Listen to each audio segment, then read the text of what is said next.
Information architecture can be quite an overwhelming topic to get your head around. In this course, we've aimed to get to know the basics of what IA entails.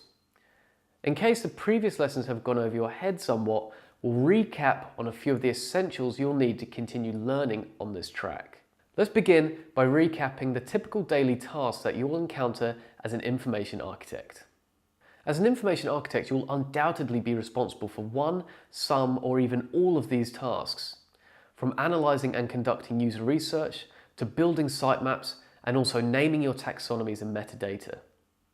Familiarise yourself with this list. As we progress through this learning track, we'll dissect each of these topics in greater detail to give you a much more comprehensive understanding. Secondly though, let's not forget the 6 most common models of content organisation.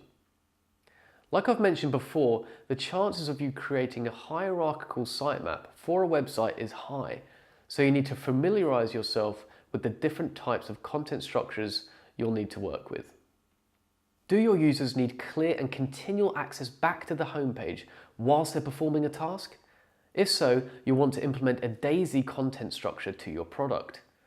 Or do you want to lead the user down a very linear path where you don't want them to see certain pages of your website too soon? Well, then you'll need to use a strict hierarchy in your sitemap. This stuff is really crucial to get right, so take the time and go over the previous lessons to make sure you didn't miss anything.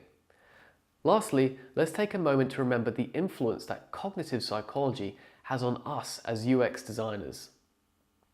All of our design solutions serve a purpose, and that purpose is to make products easy and desirable to use.